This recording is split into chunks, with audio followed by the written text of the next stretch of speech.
अनाथ बेटा। रूपा और शेखर सरिता विहार में रहते हैं। वो अपनी जिंदगी में बेहद खुश होते हैं। दोनों का शौर्य नाम का एक बेटा भी होता है, जिस पर दोनों ही अपनी जान छिड़कते हैं। शेखर, अब तो आप शौर्य को अपनी गोद से नीचे उतार दीजिए, उसके सोने का टाइम हो रहा है। नहीं रूपा, इसे मेरे पास ही रहने दो प्लीज। मैं थोड़ी देर में इसे बिस्तर में सुला दूंगा। लेकिन कल सुबह आपकी ऑफिस में मीटिंग भी तो है ना, और इसके लिए आपको कल जल्दी भी तो निकलना होगा। जाइए, आप भी जाकर सो जाइए। क्या यार, अभी तो मेरी गोद में आया था मेरा बेटा और तुम उसे लेकर जा रही हो। बाद में कर लेना अपने बेटे से प्यार, अभी जाकर सो जाइए। रूपा शेखर से शौर्य को ले रही होती है कि तभी शौर्य रोने लगता है। शौर्य को रोता देखकर रूपा उसे फिर से शेखर को थमा देती है। आपका बेटा ना एक नंबर का नौटंकी है, बिल्कुल आप पर गया है वो। साफ बोलो ना, तुम्हें जलन होती है हम दोनों बाप बेटे का प्यार देखकर। पहले बड़ा तो होने दो तुम शौर्य को, फिर देखना वो सबसे ज्यादा मुझे ही प्यार करेगा। देखते हैं। ऐसे ही दिन बीतते चले जाते हैं और एक दिन कैंसर की बीमारी के चलते रूपा की मौत हो जाती है। अब शौर्य 3 साल का हो चुका होता है, जिसके कारण उसकी दादी शेखर पर दूसरी शादी का दबाव बनाने लगती है। शेखर, शौर्य अभी बहुत छोटा है और उसे इस समय एक माँ के प्यार की बहुत जरूरत है। माँ, मुझे दूसरी शादी नहीं करनी। क्या पता जो दूसरी औरत आएगी वो मेरे बेटे को एक माँ का प्यार दे या ना दे। तो रूपा की छोटी बहन वैशाली से ही शादी क्यों नहीं कर लेता? वो तो शौर्य को एक माँ का प्यार पूरा दे सकती है ना। मैंने कहा ना माँ, मुझे दूसरी शादी नहीं करनी, और अपनी ही पत्नी के बहन से तो हरगिज नहीं। ऊपर से अगर रूपा देख रही होगी तो वो क्या सोचेगी? अपने लिए ना सही, लेकिन तुझे शौर्य के लिए तो शादी करनी ही पड़ेगी ना बेटा।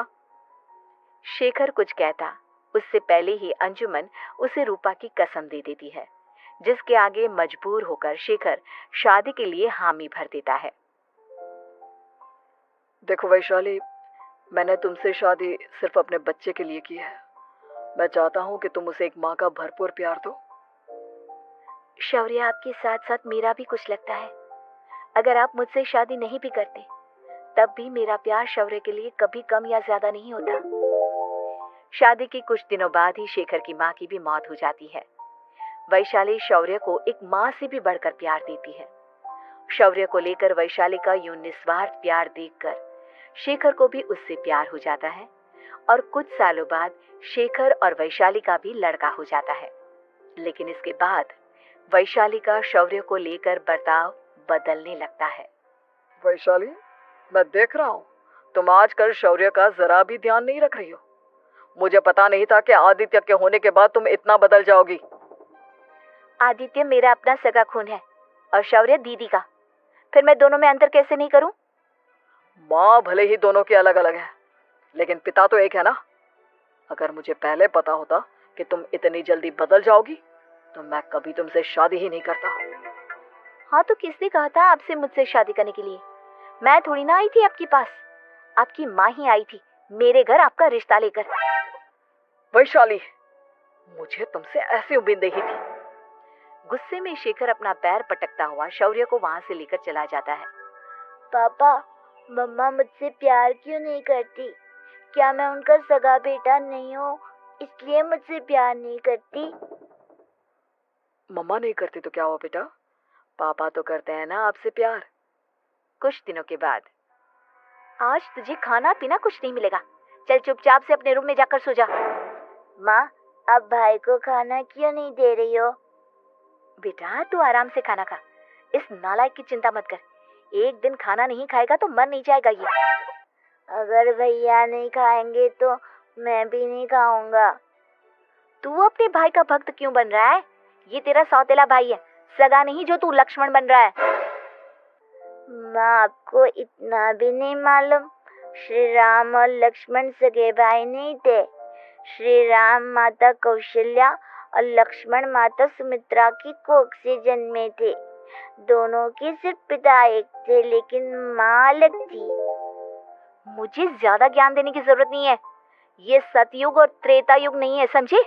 आया बड़ा भाई का चमचा। इतना कहकर वैशाली वहां से चली जाती है, जिसके कुछ टाइम बाद शिखर वहां आता है और आदित्य उसे सारी बात बताता है। मुझे माफ कर दो शौर्य, तुम्हारी माँ के जाने के बाद मुझे दूसरी शादी का फैसला करना ही नहीं चाहिए था। अगर मैं दूसरी शादी नहीं करता तो शायद आज तुम्हारी ये हालत ना होती। नहीं पापा, अगर आप शादी नहीं करते तो मुझे आदित्य जैसा छोटा भाई कभी नहीं मिलता। थैंक यू मुझे इतना अच्छा भाई देने के लिए। तुम दोनों हमेशा ऐसे ही साथ रहना, फिर कोई भी तुम दोनों का कुछ नहीं बिगाड़ पाएगा। चलो मैं तुम दोनों को आइसक्रीम खिला कर लाता हूँ, बहुत भूख लग रही है ना। शिखर शौर्य और आदित्य को आइसक्रीम दिलाने लेकर जाता है। वो दोनों को पार्क में खड़ा करके आइसक्रीम लेने जा ही रहा होता है, तभी तेज रफ्तार से आती हुई एक गाड़ी उसे कुचल देती है और उसी पल शेखर की मौत हो जाती है, जिसके बाद शौर्य की जिंदगी नर्क से भी बदतर हो जाती है। सुन रहे चिरकुट, इस घर के किसी भी सामान को मेरी मर्जी के बगैर हाथ मत लगाना। इन सब पर अब तेरा कोई हक नहीं है, समझा? ठीक है माँ, मैं आपकी इजाजत के बगैर किसी चीज को हाथ नहीं लगाऊंगा। चल जाकर अब पूरे घर की सफाई कर।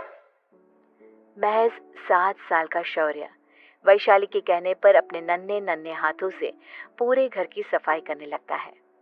ऐसे ही दिन बीतने लगते हैं, लेकिन मासी से माँ बनी वैशाली को उस मासूम से बच्चे पर जरा भी तरस नहीं आता। क्यों शौर्य, ये घर में इतनी गंदगी कैसे हो रही है? ढंग से सफाई नहीं की है क्या तूने? माँ मैंने तो अच्छे से सफाई की थी, लेकिन आदित्य बार बार इधर उधर चलकर गंदा कर देता है।